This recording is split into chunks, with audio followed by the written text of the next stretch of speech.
আজকের সুন্দরপুর বিকাইজনের সম্মানিত অতিথিবৃন্দ উপস্থিত, স্নেহের ছাত্রছাত্রী এবং এই স্কুলের পরিচালক সবাইকে আমি মাতৃশাহী জেলা স্কুলের পক্ষ থেকে অভিনন্দন জানাচ্ছি একটা সুন্দর শৈল্পিক আয়োজনের জন্য। যে এই যে আজকে জীব ও বৈচিত্র্য এবং জীবন ও প্রকৃতি, আসলে আমাদের প্রকৃতির মধ্যে বৈচিত্র্যতা আছে বলেই প্রকৃতি এত সুন্দর। এখানে যতটা ছবি আছে যে আমরা প্রকৃতির ছবি আছে, একটার সাথে একটা ছবির মিল নেই। এই প্রকৃতিতে এই যে বৈচিত্র্যতা, এই বৈচিত্র্যতার কারণে আমরা প্রকৃতিকে প্রতিদিন আমরা উপভোগ করি। যদি আমরা প্রকৃতিকে উপভোগ না করতাম নতুন রূপে, তাহলে আমাদের দেখতে ভালো লাগতো না, এই পৃথিবীতে বাঁচার স্বাদ থাকতো না, মনে হয়তো যেটা মরে যায়, প্রতিদিন একই জিনিস দেখি। কিন্তু আসলে ঈশ্বর হচ্ছে সবচেয়ে বড় শিল্পী প্রকৃতি, যে উনি প্রতিদিন যেভাবে আমাদের প্রকৃতিকে দেখান আমাদের মাঝে, যে আমরা মুগ্ধ হই প্রতিদিন। তদ্রূপ ভাবে যে এই যে আমরা শিল্প চর্চা করি, আমরা আশিস যে সময় শিখছে, আমরা যে সময় শিখছি, আমরা কিন্তু প্রকৃতির থেকে রং নিচ্ছি। যেমন পুঁইশাক চিনো তোমরা? পুঁইশাকে এক ধরনের গোটা ধরে, লাল রঙের গোটা। হ্যাঁ, আমরা এই পুঁইশাকের গোটা দিয়ে রং করছি কাগজে।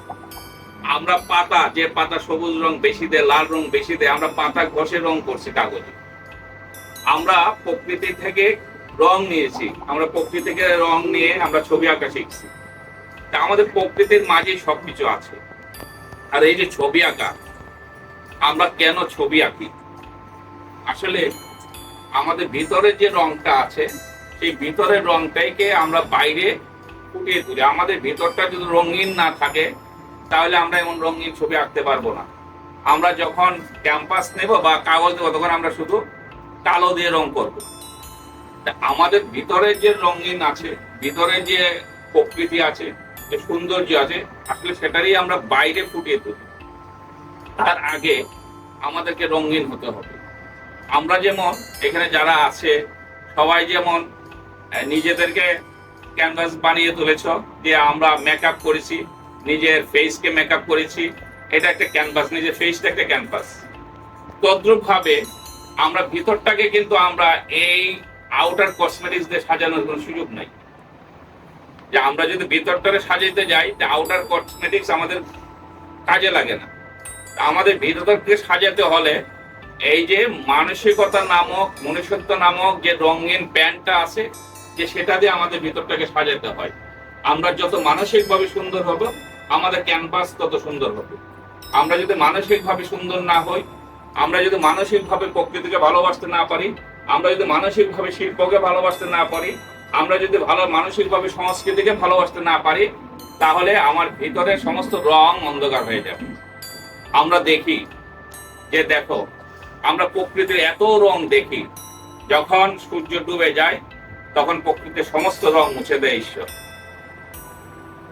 যখন সূর্য উদয় হয়, আবার প্রকৃতির সমস্ত রং আমরা দেখতে পাই, প্রকৃতির সমস্ত রং ফুটে ওঠে।